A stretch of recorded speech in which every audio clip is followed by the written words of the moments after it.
Hello everyone, hope everybody is healthy and fine. So class 12 accountancy में आज हम एक जबरदस्त चैप्टर से पढ़ने वाले हैं बेटा, जिसका नाम है इशू ऑफ डिबेंचर्स। ठीक है, इस चैप्टर में आप जानेंगे कैसे हम किसी भी डिबेंचर को इशू करते हैं, डिबेंचर्स होते क्या है, कितने तरीके के डिबेंचर्स होते हैं, ठीक है, इंटरेस्ट रेट्स और डिबेंचर्स क्या होती है। साथ साथ हम जानेंगे कि जब भी बात करते हैं डिबेंचर्स की, ठीक है, तो उस पर इंटरेस्ट प्रोवाइड कितने कितने टाइम में किया जाता है डिबेंचर होल्डर्स को, राइट। कंपनी क्यों इशू करती है डिबेंचर्स को और कैसे इसका अकाउंटिंग ट्रीटमेंट किया जाता है। कुछ अच्छी बातें भी है डिबेंचर्स की, जैसे इसमें फोर फीचर नहीं होगा, री इशू नहीं होता, राइट। तो ये सब चीजें हैं जो आपने शेयर में पढ़ी थी, वो इसमें आपको देखने को नहीं मिलेगी। लेकिन इसी के अलावा कई सारी और भी चीजें हैं जो आपको इसमें देखने को मिलने वाली है, राइट। चलिए देखते हैं तो किस किस तरीके से डिबेंचर्स होते हैं और डिबेंचर होता क्या है, आइए उसके बारे में पढ़ते हैं। First of all here we have the meaning of debentures, right, कि डिबेंचर आखिरकार है क्या, आइए उसके बारे में पढ़ेंगे। Debenture is a written instrument acknowledging a debt under the common seal of the company.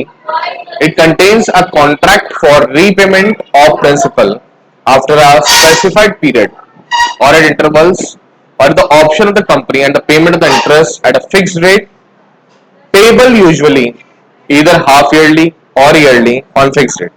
देखिए डिबेंचर्स की अगर अपन बात करते हैं, debenture is nothing just a kind of loan जो कंपनी लेती है, लेकिन कैसे लेती है, लोगों से लेती है, राइट, या किसी फाइनेंशियल इंस्टीट्यूशन से लेती है। अब जब लोन लेती है तो बदले में कुछ इंटरेस्ट पेमेंट भी देना चाहिए, राइट। ऐसे ही डिबेंचर्स पर भी इंटरेस्ट पेमेंट किया जाता है। इंटरेस्ट पेमेंट क्वार्टरली हो सकता है, हाफ ईयरली हो सकता है, या फिर ईयर में एक बार भी दिया जा सकता है। हर एक डिबेंचर पर कंपनी की कॉमन सील भी होती है बेटा, ठीक है, और किस डेट को वो डिबेंचर्स को बाय बैक या फिर रिडीम किया जाएगा ये भी उसमें लिखा हुआ होता है। सपोज कीजिए आज आपने 10,000 डिबेंचर्स ₹10 वाले इशू करे, तो कितने रुपीस के डिबेंचर्स इशू हो गए मार्केट में, 1,00,000 के, ठीक है। आज सपोज कीजिए डेट है 1 अप्रैल 2024, ठीक है। तो इसमें एक टाइम पीरियड होगा, फिक्स टाइम पीरियड, कि आफ्टर 5 ईयर, 6 ईयर, 10 ईयर्स, जितना भी साल है उसके बाद में इसी को हम रिडीम करना स्टार्ट करेंगे, ठीक है। सपोज करो 2030 में हमने उन्हीं डिबेंचर्स को जिसको आपको दिया था उसी को हम क्या करेंगे, बाय बैक करेंगे। जो पैसे आपसे लिए थे आपको लौटा दिया जाएगा। बात आती है सर तो फिर फायदा क्या हुआ। मान लीजिए ये एक्स शेयर होल्डर है जी, ठीक है, इसने कंपनी के 1,000 डिबेंचर्स खरीदे 10 रुपए वाले, तो इसने कंपनी को कितना पैसा दिया होगा, 10,000 रुपए, राइट। कंपनी ने कहा भाई आज आप हमें 10,000 रुपए दे रहे हो, बदले में आपको हम डिबेंचर्स दे रहे हैं 10,000 के, ये कागज आपको दे रहे हैं, ठीक है, कितने का, 10,000 रुपए का। ये कागज नहीं है, एक्चुअली में एक एक्नॉलेजमेंट होता है बेटा, एक अश्योरेंस होता है कि after a certain period of time आपसे जो पैसा लिया गया है उसे आपको लौटा दिया जाएगा, ठीक है। तो सपोज कीजिए कंपनी ने कहा कि आफ्टर 10 ईयर्स हम आपका ये पैसा 10,000 रुपए वापस दे देंगे, इसे कहते हैं रिडम्पशन। क्या बोलते हैं इसको बेटे, ठीक है। अब जब रिडम्पशन किया जा रहा है, 10,000 ही लिए, 10,000 ही वापस कर दिए, तो फिर मिस्टर एक्स का क्या फायदा, इसको क्या फायदा हुआ। तो बेटा फायदा ये हुआ कि जो भी इंटरेस्ट उसको मिल रहा है क्वार्टरली, हाफ ईयरली या ईयरली, ठीक है, वो फायदा, वो इंटरेस्ट उसका पेमेंट होता है, राइट। डिबेंचर्स पर जब इंटरेस्ट की बात करते हैं तो डिबेंचर के नाम में ही उसका इंटरेस्ट रेट ऑलरेडी गिवन होता है, जैसे 10% डिबेंचर, 5% डिबेंचर, 9% डिबेंचर। जब आप क्वेश्चंस करेंगे तो आपको पता लगेगा, ठीक है, कि डिबेंचर्स में कितना इंटरेस्ट प्रोवाइड किया जा रहा है, वो उसके नाम में ही उसके साथ में लिखा हुआ आपको दिखाई देता है, वो फिक्स होता है, चेंज नहीं होता। जैसे इक्विटी शेयर्स में होता है, इक्विटी शेयर्स में अगर प्रॉफिट ज्यादा हो गया तो आपको प्रॉफिट का ज्यादा पार्ट मिल जाएगा। डिबेंचर्स में ऐसा नहीं होता, चाहे कंपनी कितना ही प्रॉफिट कमा रही है, आपका इंटरेस्ट रेट जितना आपको पहले प्रोवाइड किया जा रहा था उतना ही आपको दिया जाएगा, ठीक है। लेकिन एक समस्या है, कंपनी अगर लॉस में गई तब क्या इंटरेस्ट पेमेंट करना पड़ता है, बिल्कुल करना पड़ेगा बेटा, ठीक है। डिविडेंड देना इज नॉट कंपलसरी, अगर कंपनी को प्रॉफिट्स नहीं हो रहे तो डिविडेंड कंपनी नहीं देती, लेकिन इन केस ऑफ डिबेंचर्स पर इंटरेस्ट वो कंपनी को पे करना ही पड़ेगा, चाहे कंपनी प्रॉफिट में हो चाहे कंपनी लॉसेस में हो। तो ये एक मैंडेटरी पेमेंट है जो कि आपको करना पड़ता है। Clear with everyone? चलिए, तो कहते हैं भाई शेयर्स और डिबेंचर्स में क्या फर्क है आखिरकार, उसको आज अपन समझेंगे। ओके, ध्यान से देखिएगा बेटा। सबसे पहले तो ओनरशिप की बात कर लेते हैं, ठीक है। ओनरशिप, ओनरशिप का मतलब क्या होता है कि भाई शेयर जो होल्ड करता है उसको क्या बोलते हैं। तो देखो बेटा, share represents ownership of the company, whereas debenture is only an acknowledgement of debt. हमारा जो डिबेंचर है बेटा वो क्या है, वो एक्नॉलेजमेंट ऑफ डेट माना जाता है, और जबकि शेयर अगर आप किसी भी कंपनी के खरीदते हो तो आप उस कंपनी के ओनरशिप राइट्स लेते हैं, right. What it says next, a share is a part of the owned capital whereas debenture is a part of borrowed capital। आगे बात, शेयर्स क्या है कि आपने कंपनी में कितना पैसा इन्वेस्ट करा हुआ उसका एक पार्ट है शेयर्स, लेकिन डिबेंचर्स क्या है कि कंपनी ने कितना बोरो किया हुआ है उसका पार्ट आपका डिबेंचर्स कहलाता है। तो एक तरीके से डिबेंचर क्या है कि लोन की तरह ट्रीट किया जाता है, जबकि शेयर्स जो है वो क्या है, एज अ कैपिटल ट्रीट किए जाते हैं फॉर द कंपनी। इसलिए शेयर होल्डर्स को ओनर ऑफ द कंपनी कहते हैं, और डिबेंचर होल्डर कौन है, एक तरीके से creditor for the company, right. What it says next, return. देखिए, the return on the share is known as dividend. बात करी थी हमने इसके बारे में कि जब भी जो भी पैसा शेयर्स पर रिसीव होता है, शेयर्स के, हमने किसी भी कंपनी का अगर शेयर्स खरीदे, बदले में जो भी पैसा after certain period of time मुझे रिसीव होता है उसको अपन ने नाम दिया था डिविडेंड। क्या ऐसा ही डिविडेंड हमें रिसीव होता है डिबेंचर्स पर भी? नहीं। तो क्या कहता है कि डिबेंचर इज कॉल्ड, अगर डिबेंचर्स पर हमें पैसा मिल रहा है तो उसे हम क्या नाम देते हैं, इंटरेस्ट। जैसे हम किसी भी एक नॉर्मल लोन पर इंटरेस्ट पेमेंट्स करते हैं, वैसे ही इंटरेस्ट पेमेंट किया जाता है डिबेंचर्स के ऊपर। Okay, now the rate of return on the shares may vary from year to year depending on the profit of the company, but the rate of interest on the debenture is prefixed. जैसे मैंने आपको बताया था कि भाई अगर company को हुआ प्रॉफिट ज्यादा, अगर कंपनी को हुआ प्रॉफिट ज्यादा तो डिविडेंड बढ़ा के दिया जाता है, राइट। यानी डिविडेंड का रेट कभी भी फिक्स नहीं होता। लेकिन जब हम बात करते हैं इंटरेस्ट ऑन डिबेंचर्स तो उसकी रेट फिक्स होती है, चाहे कंपनी को कितना ही प्रॉफिट हो चाहे कितना ही लॉस हो, right. The payment of dividend is an appropriation of profit, whereas the payment of interest is a charge on profit। This is important। हम जब भी बात करते हैं and is to be paid even if there is no profit, जैसे मैंने आपको बताया कि भाई चाहे प्रॉफिट हो चाहे ना हो, है ना, ये आपको इंटरेस्ट पेमेंट ऐसा है जो कि पेमेंट करना ही करना है। अच्छा, एक और इंपॉर्टेंट बात है, क्या कहते हैं भाई, जो भी कंपनी डिविडेंड पे कर रही है तो हम as an appropriation of profit कहते हैं कि भाई ठीक है जी, प्रॉफिट्स हुआ तब हम इसको पेमेंट करेंगे। लेकिन जब भी अपन बात करते हैं किसकी, इंटरेस्ट की, तो इसे चार्ज ऑन प्रॉफिट, यानी ये ऐसा मैंडेटरी पेमेंट है जो आपको करना ही करना पड़ेगा, चाहे प्रॉफिट हो चाहे लॉस हो। अच्छा, रीपेमेंट की बात कर लेते हैं। रीपेमेंट मतलब कैसे वापस पूरा चुकाया जाएगा। कहते हैं normally the amount of share is not return during the life of the company, where generally the debentures are issued for a specified period of time and repayable on the expiry of that period. जैसे मैंने आपको बताया भी था कि भाई mister X वाला example, कि मिस्टर एक्स ने जब शेयर्स खरीदे, डिबेंचर्स खरीदे, तो उनको पता था कि आफ्टर 10 इयर्स जो भी पैसा मैं कंपनी को दे रहा हूं ये मुझे रिटर्न हो जाएगा। तो एक फिक्स पीरियड ऑफ टाइम के बाद में डिबेंचर्स जितने भी खरीदे गए हैं वो सब कंपनी वापस ले लेती है, ठीक है। इंटरेस्ट आपको टाइमली देती रहती है। ओके, क्या शेयर्स में ऐसा कोई बायबैक का ऑप्शन होता था?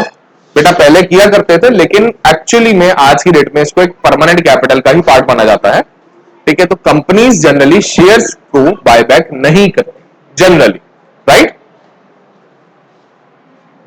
वोटिंग राइट्स, क्या शेयर्स की तरह ही डिबेंचर होल्डर के पास में वोटिंग राइट्स होते हैं? देखते हैं। Share holders enjoy voting rights, whereas debenture holder do not normally enjoy any voting. आगे बात देखो, डिफरेंसेस आपके क्वेश्चन आता है एग्जामिनेशन में, differentiate between debentures and shares. तो आपको सारे डिफरेंसेस लिखने होंगे। जब भी बात की जा रही है डिफरेंसेस की, हमेशा याद रखिए कि इसको टेबुलर फॉर्म में करेंगे। ठीक है, टेबुलर फॉर्म में 3 कॉलम्स हमेशा बनाएंगे। कौन कौन से बेटा? पहला कॉलम होता है बेटा बेसिस ऑफ डिफरेंस का। ठीक है, ये बनाना मैंडेटरी है, क्वालिटी आंसर लिखना चाहते हो तो। यहां पर आप लिखेंगे डिबेंचर्स और यहां पर हम लिखेंगे शेयर्स। ठीक है, सपोज करो हमने ओनरशिप का लिया था एग्जांपल, है ना। देखो जितने भी ये वाले पॉइंट्स हैं ये हमारे हो गए बेसिस ऑफ डिफरेंस। तो यहां पर हमने लिख दिया रीपेमेंट। ठीक है, अब डिबेंचर में रीपेमेंट होता है क्या? After certain period of time होता है। शेयर्स में रीपेमेंट होता है क्या? नहीं। ऐसे ही आपको सबके differences in a tabular form बनाने हैं। Clear with everyone? ये मैंडेटरी है बेटा और ये करना ही करना है। Okay, what it says next? Security. देखिए, shares are not secured by any charge, whereas the debentures are generally secured and carry a fixed or floating charge over the assets of the company, right? तो कहानी बड़ी simple है जी, आइए देखते हैं आगे की कहानी। तो सिक्योरिटीज की बात की जाए अगर, shares are not secured by any charge. ठीक है, not secured. The debentures are generally secured and carry a fixed or floating rate over asset the company. ठीक है, तो कहते हैं डिबेंचर्स के बदले में जनरली क्या है, कोई सिक्योरिटी होती है, लेकिन शेयर्स के बदले में कोई भी सिक्योरिटी नहीं होती है। भाई लोन है तो ऑब्वियसली सिक्योरिटी तो होगी होगी, है ना, लेकिन इसमें ऐसा देखने को नहीं मिलता। कन्वर्टिबिलिटी क्या होती है कि सपोज करो मेरे पास किसी एक्स कैटेगरी के डिबेंचर्स हैं, तो क्या मैं वाई कैटेगरी के डिबेंचर्स में कन्वर्ट कर सकता हूं, या फिर डिबेंचर्स हैं क्या मैं उसको वापस देकर के शेयर्स ले सकता हूं? ऐसा कोई ऑप्शन डिबेंचर्स में होता है क्या? आइए देखते हैं। Shares can not be converted into debentures, whereas debentures can be converted into shares. आगे बात कि शेयर्स को डिबेंचर्स में कन्वर्ट नहीं किया जा सकता। यानी अगर आप बात करो आपके पास में इक्विटी शेयर्स ऑलरेडी हैं, तो शेयर्स को डिबेंचर्स में कन्वर्ट नहीं किया जा सकता।